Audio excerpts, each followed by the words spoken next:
Olá, o Superior Tribunal de Justiça, o famoso STJ, tomou recentemente algumas decisões que, podem mudar as regras do jogo no mundo do direito. Vamos analisar juntos os pontos mais importantes que têm um impacto direto tanto no processo civil quanto na área tributária para a gente entender o que isso tudo significa na prática. É isso mesmo, os tribunais estão o tempo todo redesenhando o cenário jurídico. E cada decisão tem consequências bem reais para estratégias legais e financeiras. A questão não é só ficar por dentro do que mudou, mas entender o porquê por trás dessas mudanças. E é exatamente isso que a gente vai fazer agora. Bom, vamos começar pelo processo civil. Aqui, o STJ trouxe alguns esclarecimentos que são cruciais para duas situações bem comuns nos tribunais. O que acontece quando um julgamento tem um resultado muito dividido e como os tribunais devem lidar com aquela avalanche de recursos repetitivos. Vamos imaginar a cena. Um tribunal julga um recurso e a decisão é assim, super apertada, sabe? Por maioria. Será que existe algum mecanismo para garantir que essa decisão, que está mudando o resultado de todo um processo, seja mais sólida possível? A resposta está no artigo 942 do Código de Processo Civil. É como se, numa jogada decisiva e bem polêmica, mais juízes fossem chamados para garantir o melhor resultado.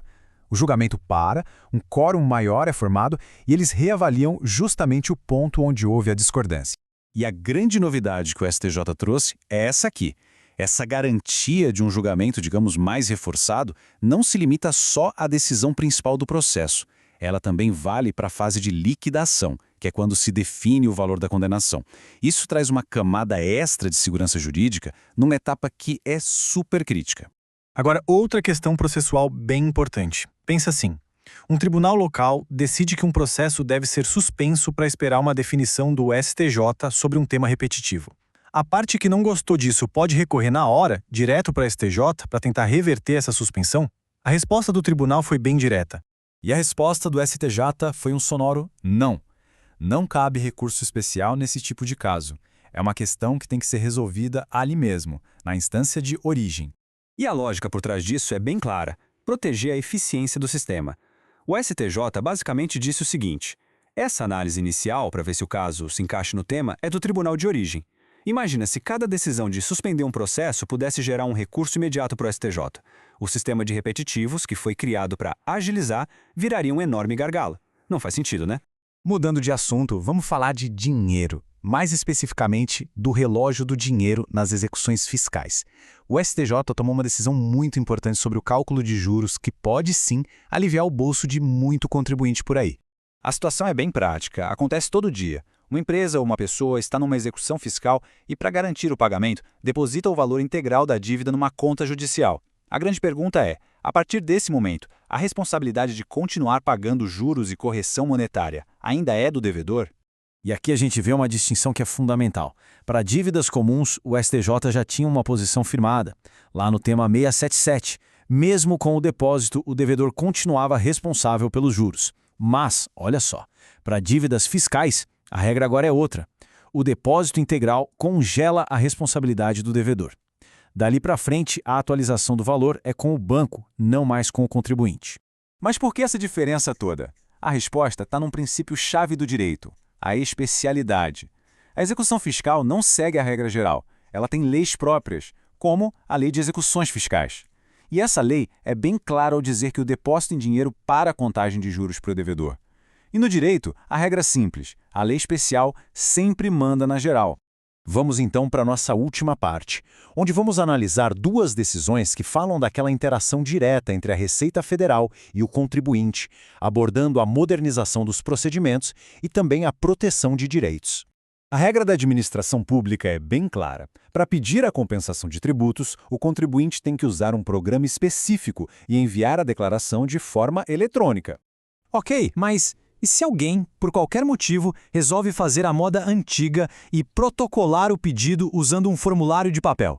Esse pedido tem alguma validade? A consequência é bem drástica. O pedido é considerado como se nunca tivesse existido. Isso é até mais grave do que ser negado, sabe? Para a Receita Federal, se não foi feito pelo sistema, simplesmente não aconteceu. E o STJ concordou com essa postura. A Corte entendeu que essa exigência do meio eletrônico não é um mero capricho, não. É uma medida legal, é razoável e, mais do que isso, é essencial para a eficiência da administração tributária hoje em dia.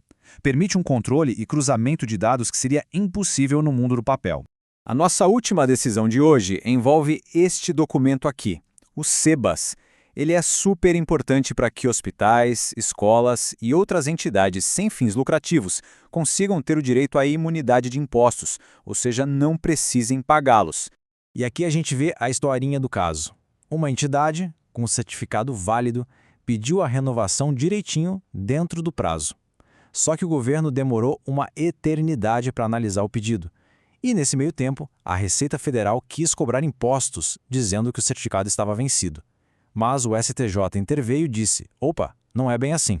O ponto central da decisão é este. A entidade que fez a sua parte, que pediu a renovação na hora certa, não pode ser prejudicada pela lentidão do Estado. A validade do certificado antigo fica prorrogada até que saia uma decisão final sobre a renovação. É que o SEBAS cria uma presunção de que a entidade está regular, entende?